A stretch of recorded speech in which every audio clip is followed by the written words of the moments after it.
علیکم۔ میں سدرا محسن سعدیہ عابد کے بہترین ناول قفس کے پنچھی کی 19ویں قسط کے ساتھ حاضر ہوں۔ امید کرتی ہوں سفر پہ آپ ہمارے ساتھ رہیں گے۔ مراد خان نے کئی دن بعد اپنے کمرے میں قدم رکھا تھا اور کنول خان کو دیکھنے لگے تھے جو مصنوعی سہاروں کے باوجود بے سدھ لیٹی تھی۔ وہ بیڈ کے کنارے اس کا ہاتھ تھامے بیٹھ گئے تھے، آنسو قطرہ قطرہ ان کی آنکھوں سے گرنے لگے تھے۔ کنول، میرے لیے زید کے لیے زندگی کی طرف لوٹ آؤ۔ ہم نے تمہارے ساتھ بہت برا کیا، نہ عزت، نہ اہمیت، نہ ہی محبت دی، مگر تم ہمارے لیے بہت اہم ہو۔ ہم تم سے بہت محبت کرتے ہیں، تمہاری عزت اور احترام کرتے ہیں۔ پلیز ہماری طرف لوٹ آؤ، ہماری خاطر ہمیں معاف کر دو۔ وہ اپنے اور بیٹے کی طرف سے ہم کا صیغہ استعمال کر رہے تھے۔ تم چاہتی تھی نا کہ ہم شراب، جوا، لڑکیاں سب چھوڑ دیں، تو ہم نے سب کچھ چھوڑ دیا، ہر کبھی فعل سے توبہ کر لی۔ ہم نے وہ تمام راستے چھوڑ دیے ہیں جو ہمیں اللہ سے اور تم سے دور لے گئے تھے۔ تم ہمیں سچائی اور دین کے راستے پر چلنے کا کہتی تھی اور تم چاہتی تھی ہم سیدھے راستے پر چلیں، تو آنکھیں کھولو اور دیکھو، ہم نے سچے دین کو اپنا لیا ہے اور نیکی کی طرف چلنے لگے ہیں۔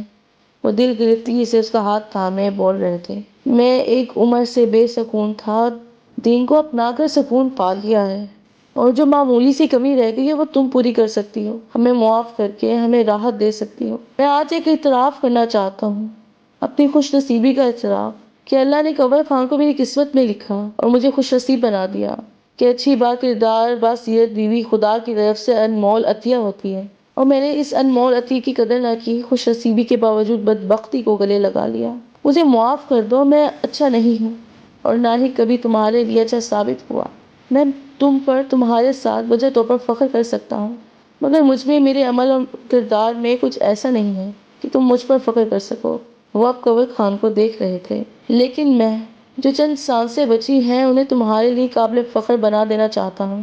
میں تمہیں اپنی تمام خود ساختہ نفرتوں سے آزاد کرتا ہوں اور اعتراف کرتا ہوں کہ میں تم بن کچھ نہیں ہوں۔ مجھے تھام لو، بہت دن ہوئے تمہاری آواز سنے، مجھے پکار لو، میرے شکستہ وجود کو سنبھال لو، ضرورت ہے تمہاری محبت کی مجھے اپنا لو کنول، لوٹ آؤ خرد کی جانب میرے لیے، زید کے لیے، مہ رخ کے لیے۔ ہم سب تمہارے بغیر اداس ہیں، معاف کر دو ہمیں اور لوٹ آؤ زندگی کی طرف۔ وہ ان کے ہاتھ پر سر رکھے ہوئے، ان کے آنسو کنول خان کے ہاتھ کی پشت پر گر رہے تھے۔ اس شخص نے ان کو 28 برس تڑپایا تھا، مگر وہ اس شخص کو 28 منٹ بھی تڑپتے ہوئے نہیں دیکھ سکی تھی۔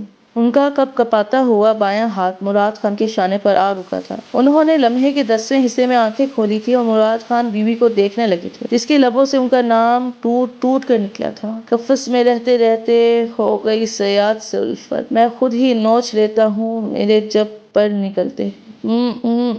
مراد کنول خان کا تنفس بگڑ رہا تھا اور وہ کچھ امید سی پا کر تشکر کے آنسو بہاتے نرس کو آواز دینے لگے۔ حارث! ایشور کی چیخ سن کر بھی وہ اپنی جگہ سے ہلا تک نہیں تھا اور چائے کے سپ لیتے ہوئے مکمل یکسوئی سے ٹی وی دیکھتا رہا۔ مما، پاپا! اب وہ اپنوں کو پکار رہی تھی اور اس کی آواز پہلے سے بلند تھی۔ اب کہ وہ بے اختیار اٹھا تھا اور لاؤنج سے نکل کر وہ بڑی تیزی سے کچن کی طرف بڑھا تھا اور اس کی آنکھیں وحشت سے پھٹنے کے قریب ہو گئی تھیں۔ وہ بڑی عجلت میں اس کی طرف بڑھا تھا جو آنکھیں نیچے، تائی اماں، ہاشم بھیا، چیخے جا رہی تھی اور اس کے شانے پر رکھا سبز آنچل آگ کی لپیٹوں میں سرخ روشنی بکھیر رہا تھا۔ اس سے پہلی فرصت میں اس کے دائیں شانے پر جھولتے آنچل کو کھینچا تھا۔ وہ اس کی کارروائی سے انجان تھر تھر کانپتی اپنوں کو پکارے جا رہی تھی۔ چراغ! وہ تھپڑ کھا کر جیسے ہوش میں آئی تھی اور آنکھیں کھول کر اسے دیکھنے لگی تھی جو اسے خونخوار نگاہوں سے تک رہا تھا۔ بے وقوف لڑکی! آنکھیں بند کر کے چیختی جا رہی تھی۔ اتنا نہ ہوا کہ دوپٹہ اتار کر پھینک دیتی۔ وہ حقیقی معنوں میں متفکر ہوا تھا، اس لیے اسے ٹپٹ رہا تھا۔ وہ اس وقت ساکت رہ گیا تھا جب وہ اس کے سینے سے لگی بلک رہی تھی۔ میں بہت ڈر گئی تھی حارث۔ وہ اس کی شرٹ پشت سے مٹھیوں میں جکڑ گئی تھی۔ ریلیکس ایشل، اب تم سیف ہو، ڈونٹ یو وری۔ وہ شادی کے بعد پہلی دفعہ اتنی نرمی سے بولا تھا۔ آہستگی سے اسے خود سے الگ کر کے اسے پانی پلایا تھا، جبکہ وہ ابھی بھی خوف کے زیر اثر تھی۔ وہ اسے دیکھنے لگا تھا۔ سیاہ کاٹن کے ایمبرائڈرڈ سوٹ میں وہ اپنے دلکش سراپے کے ساتھ اس کے سامنے تھی۔ اس کے خوبصورت چہرے پر بے انتہا خوف درج تھا، آنکھیں بری طرح برس رہی تھی، اسے اعتراف کرنا پڑا تھا کہ وہ حسین نہیں، بے حد حسین تھی۔ سوگواریت، خوف اور بے نیازی نے مل کر اس کے حسن کو چار چاند لگا دیے تھے۔ اس کی نگاہوں میں اس کے لیے واضح ستائش تھی۔ اتنے عرصے میں اسے پہلی دفعہ نفرت اور غصے کے ہٹ کر سوچ رہا تھا، اور وہ اسے بے پناہ حسن، سادگی اور لاپرواہی کے ساتھ اپنی جانب مائل کرنے لگی تھی۔ حارث، پلیز لودھی ہاؤس واپس چلو، مجھے سب گھر والے بہت یاد آ رہے ہیں۔ اس کی آواز پر اس کی محبت کا خاتمہ ہو گیا تھا۔ وہ بچوں کی طرح سو سو کرتے ہوئے ماتھے پر آئے ہوئے بال پیچھے کر رہی تھی۔ اسے دراز بالوں کی چھٹیاں بنائی ہوئی تھی اور اس کی ناگن سی سیاہ چوٹی پشت پر پڑی حارث کے صبر کا امتحان لے رہی تھی۔ نہ ہی میں نے تمہیں یہاں لانے سے پہلے مشورہ کیا تھا، اور نہ ہی میں تمہارے حکم پر واپس جاؤں گا۔ آیا اپنی مرضی سے ہوں اور جاؤں گا بھی اپنی مرضی سے۔ اپنے مشورے اپنے پاس رکھو۔ وہ ابھی تک سابقہ کیفیت میں تھا، اس سے لہجہ اتنا ترش نہ تھا، بس الفاظ ہی ذرا سخت تھے۔ تم خود کو حق بجانے سمجھتے ہو نا؟ سب کچھ ڈنکے کی چوٹ پر کرو، چھپا کیوں رہے ہو؟ اور مجھے میرے اپنوں سے دور کر کے تمہیں کیا حاصل ہوگا؟ وہ کرسی سے اٹھ کر اس کی راہ میں کیا آئی تھی، اس کے ضبط کو آزما گئی تھی۔ شٹ اپ، بحث مت کیا کرو، ورنہ کسی دن جان سے جاؤ گی۔ ایشر کو گھورنا چاہتا تھا، مگر نگاہ میں بے اختیاری سے اتری تھی، اور اپنی حالت اس کے لیے حیران کن تھی۔ دھیرے دھیرے کیوں جان کھینچ رہے ہو؟ ایک دفعہ ہی جان لے لو نا، تاکہ تمہیں بھی سکون ملے اور مجھے بھی۔ اس کی بے حسی ہر بار کی طرح اسے تڑپا گئی تھی، اور آنسو پر تو اس کا بس اب چلتا ہی نہ تھا کہ اس سے تو کبھی کسی نے اونچی آواز سے بات نہ کی تھی، اور اس پر ہاتھ اٹھانے سے دریغ نہیں کرتا تھا۔ ذلت اور اہانت کے علاوہ وہ اسے کچھ نہیں دے رہا تھا۔ اتنی آسانی سے تو نہیں مرنے دوں گا، اس لیے خوش فہمی تو دل سے نکال دو کہ تم آسان موت مرنے والی ہو۔ وہ بے رحمی سے بولا تھا، اور سائڈ سے نکلتے ہوئے سے کچھ خیال آیا تھا کہ وہ رک کر اسے دیکھتے ہوئے پوچھنے لگا تھا، رات کا کھانا میں کھا چکا ہوں، چائے بھی تم نے بنا لی تھی، تو پھر کچن میں کیا کر رہی تھی؟ کہیں تم بزدل کی طرح خودکشی تو نہیں کر رہی تھی؟ وہ لب کچلتی شکایتی نگاہوں سے اسے دیکھنے لگی تھی، اور اس کے ذہن اور دل کی کشمکش اس کی جان لیوا انداز پر مزید بڑھ گئی تھی۔ میں بزدل نہیں ہوں حارث، اور خودکشی حرام ہے، اور میں مر کر بھی حرام کام کرنے کا تصور نہیں کروں گی۔ اس سے اپنے آنسو رگڑے تھے، اور اس کی نگاہ اس کے ہاتھ پر ٹھہر گئی تھی۔ بلا شبہ اس کا ہاتھ نہایت خوبصورت گورا گداز تھا، لمبی مخروطی انگلیوں نے جس کے شبہ بڑھا دی تھی۔ کھانا تو روز کی طرح صرف تم نے کھایا تھا، اور یہ خیال بھی نہیں آیا تھا کہ میں نے کھایا یا نہیں کھایا۔ وہ آج بے اختیار پہلی دفعہ شکوہ کر رہی تھی۔ میں اپنے لیے کھانا گرم کر رہی تھی، نہ جانے کیسے دوپٹے نے آگ پکڑ لی۔ خودکشی نہیں کر رہی تھی۔ تم بدتر زندگی دو یا بدتر موت، سب قبول ہے، صرف حرام موت قبول نہیں ہے۔ وہ ایک نم پر شکوہ نگاہ اس پر ڈالتی تقریباً بھاگتے ہوئے وہاں سے نکلتی چلی گئی تھی۔ ذہنی اور قلبی حالت کی تبدیلی تھی، یا ایشور سے اپنی دوستی اور ریلیشن شپ یاد آ گئی تھی۔ وجہ کچھ بھی ہو، اسے کچن میں جا کر کھانا گرم کر کے ٹرے سیٹ کی تھی، اور اسے کمرے میں آ گیا تھا۔ وہ آہٹ پر چونکی تھی، اور اسے ہاتھ میں ٹرے لیے کھڑے دیکھ کر سرت سے اٹھ بیٹھی تھی، اور اسے بے یقینی سے دیکھنے لگی تھی۔ تمہیں مارنا چاہتا ہوں، تم پر ظلم کرنا چاہتا ہوں، مگر یہ نہیں چاہتا کہ تم حادثاتی یا بھوک اور یا فاقہ کشی کی وجہ سے موت کا شکار ہو۔ اس کی بے یقینی محسوس کرتا گڑبڑا گیا تھا، مگر اپنے تاثرات کو تلخی میں چھپا گیا تھا، مگر وہ نہ جانے کس احساس کے تحت مسکرا دی تھی۔ تھینکس حارث۔ اس کے ہاتھ سے ٹرے لیتے ہوئے وہ مبہم سا مسکرائی تھی۔ بھیگے چہرے پر مسکراہٹ نے عجیب سی بہار دکھائی تھی۔ نگاہ بے اختیاری ہوئی تھی، مگر وہ عجلت میں پلٹ گیا تھا۔ وہ اب بھی مسکرا رہی تھی، اور پلٹنے پر اس کی مسکراہٹ دیکھ کر وہ چڑ گیا تھا۔ کھانا کھا کر مجھے چائے بنا دینا، آدھی چائے لاؤنج میں یوں ہی پڑی ہے، وہ کہہ کر باہر نکل گیا تھا۔ وہ اب کے کھل کر مسکرائی تھی، اور بہت دنوں بعد اس نے سیر ہو کر کھانا کھایا تھا۔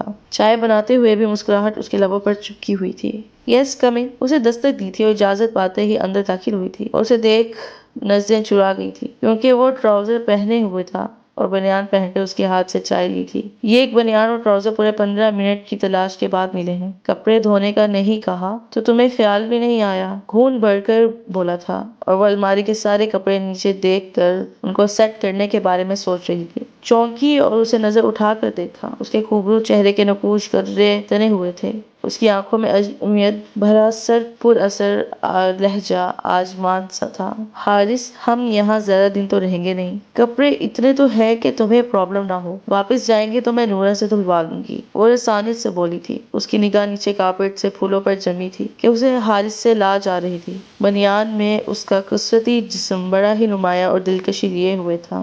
نورا سے کیوں دھلواؤ گی جب تم سے دھونے کے لیے کہہ رہا ہوں؟ وہ برہم ہوا تھا، اسے دیکھ رہا تھا۔ کشمیری شال وجود کے گرد لپیٹے، لمبے بالوں کی چٹیاں، نگاہ جھکائے، وہ اس کے سامنے تھی۔ حارث، میں کپڑے نہیں دھو سکتی۔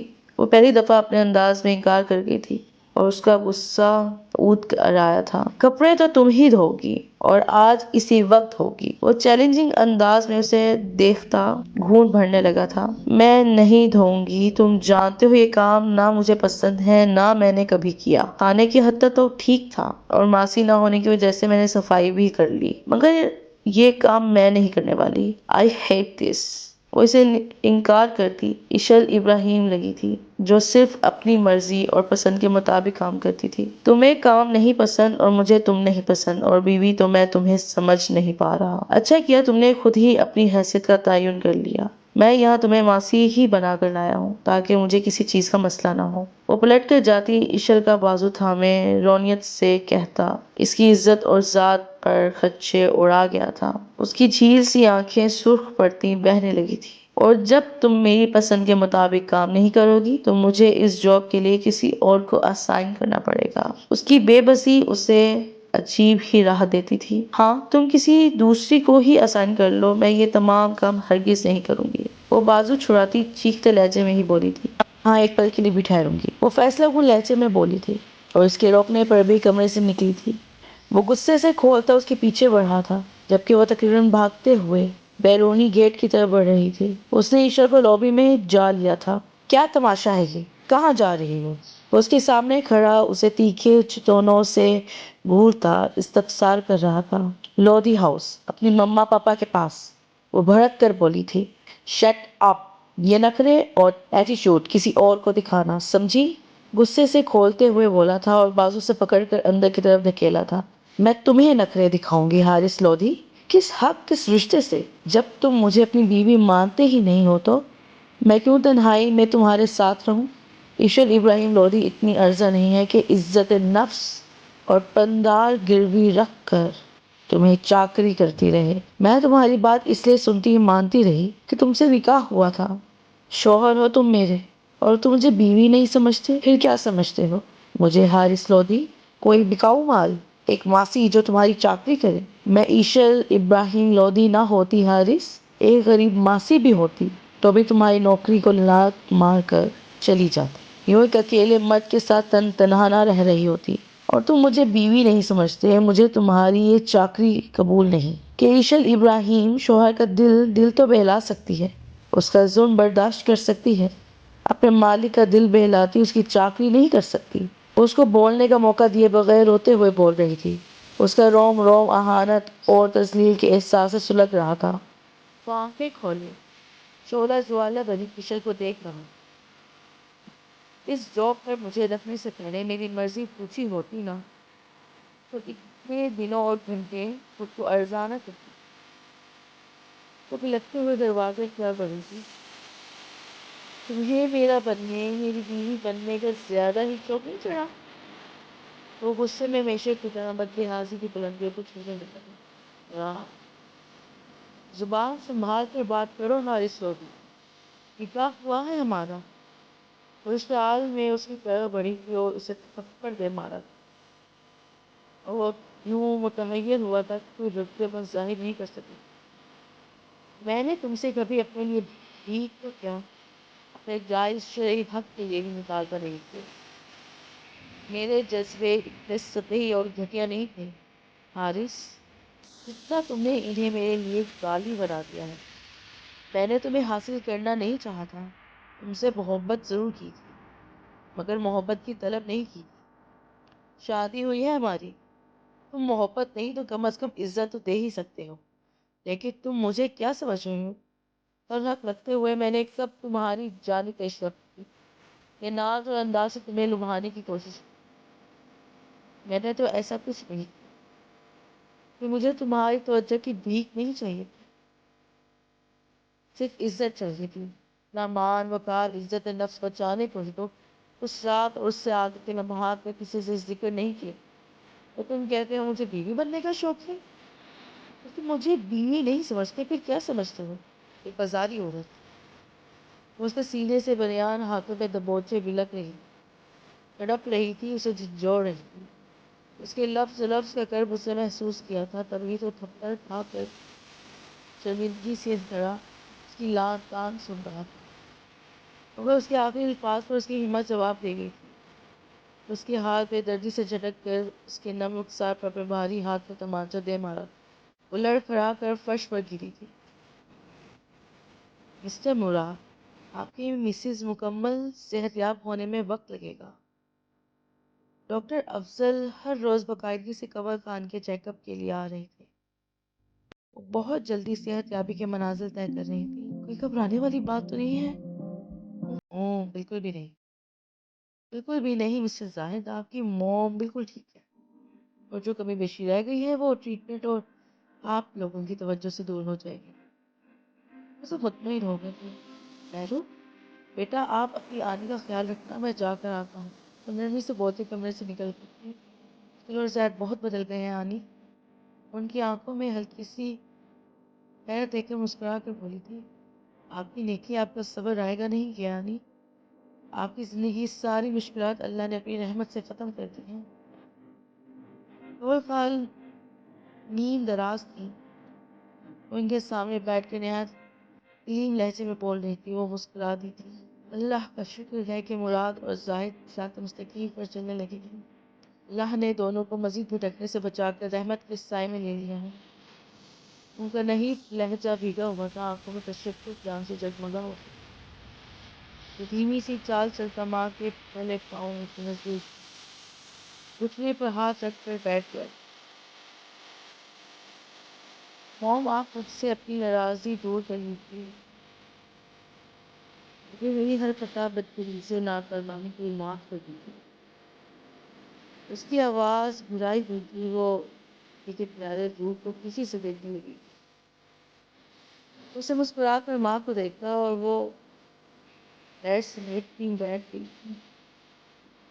راہب، میں تم سے ناراض نہیں ہوں، غصہ تھی، افسوس جو تمہاری سوچ، تمہارے عمل، مگر اب مجھے تم سے کوئی شکایت نہیں ہے۔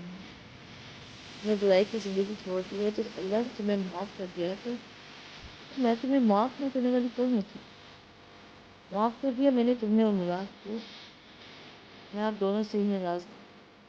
بہت خوش ہوں آپ دونوں کو مثبت دیکھ، دونوں کے اندر مثبت تبدیلی دیکھ، اللہ آپ دونوں کو ثابت کرتے ہیں۔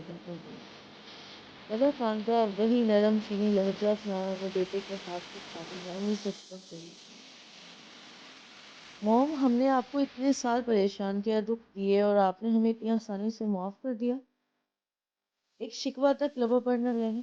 ماں کی عزم دل سے محسوس کرتا ماں کا عقیدت سے دیکھتا ہے۔ اس میں میرا کوئی کمال نہیں ہے، یہ میرے اللہ کی خاص اور کرم ہے۔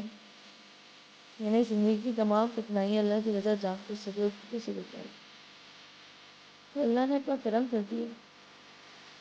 اللہ کو میری آزمائش منظور تھی، مگر اس نے مجھے حوصلہ اور صبر عطا فرمایا۔ میں تمام کٹھنائیاں دور کرتی، میرا اکلوتا بیٹا دین محمد صلی اللہ علیہ وسلم کی پانے پر سارے کی زندگی چھوڑ کر کسی انسان کے گلے لگا۔ مراد اپنے اصل اور صراط مستقیم کی راہی بن انہیں بات کرتی تو رب بھی ناراض ہو، اسے تم سے بھی ڈر۔ اللہ کا شکر ہے اس نے جیسے جس حال میں رکھا۔ ماں کے نرم لہجے کی ہر بات غور سے سن رہا تھا، اس کے لفظ لفظ سے آگ سے ان کی ساری تفکر خدا کی بڑائی ظاہر ہو رہی تھی، اور ماں کو عقیدت سے دیکھ کر ان کے لفظوں کی روشنی پہ جتنا محسوس ہو رہا تھا، اس کو شہادہ کہ اس نے بھی ماں سے بہت کچھ سیکھا ہے۔ خدا سے محبت کا غالبانہ پن اور عقیدت اور حال میں شکر ادا کرنے کا غور سیکھا ہے۔ ویسے تو محبت کرنا سیکھا نہیں جا سکتا، ہاں انسپائریشن لی جا سکتی ہے، اللہ کے نبی صلی اللہ علیہ وآلہ وسلم کی تعلیمات اور رسول اللہ صلی اللہ علیہ وآلہ وسلم کا کردار اور عمل رول ماڈل کے طور پر موجود۔ اس کی ماں بھی ایک رول ماڈل کی طرح ہے، بس اسے اب عمل پہ سچا اور سیدھا رکھنا ہے، نیک لوگوں کی نقش قدم پہ چلنا ہے۔ نیت اور ارادہ نیک ہو تو اللہ کی بہترین راہیں کبھی فراہم ہو جاتی، سے وہ مطمئن تھا۔ ریسیور واپس کرو حارث۔ فون اٹھا کر ایشور نے نمبر ڈائل کرنا چاہا تھا کہ حارث نے ریسیور اس کے ہاتھ سے جھپٹ لیا تھا۔ وہ اس رفتار کے لیے تیار نہ تھے اور سلگ اٹھی تھی۔ وہ اسے دیکھ رہا تھا، چہرہ اور آنکھیں سرخی مائل اور سوجے ہوئے تھے، آواز بے حد بھاری ہو رہی تھی، وہ رات بھر رو رہی تھی۔ میں نے تمہیں فون کو ہاتھ لگانے سے منع کیا تھا، ایک دفعہ کی بات تمہیں سمجھ نہیں آتی؟ اس کی سادگی دیکھ کر وہ چاہ کر بھی غصہ نہیں دکھا سکتا تھا۔ پلیز حارث، مجھے ریسیور دو، میں نے پاپا کو فون کرنا ہے، وہ ملتجی ہوئی تھی۔ اور اسی کے ساتھ ساتھ ہی عابد کے بہترین ناول قفس کے پنچھی کی 19ویں قسط کا اختتام ہوتا ہے۔ 20ویں قسط کے ساتھ جلد حاضر ہوں گے، تب تک کہ اپنا خیال رکھیے گا۔ اللہ نگہبان۔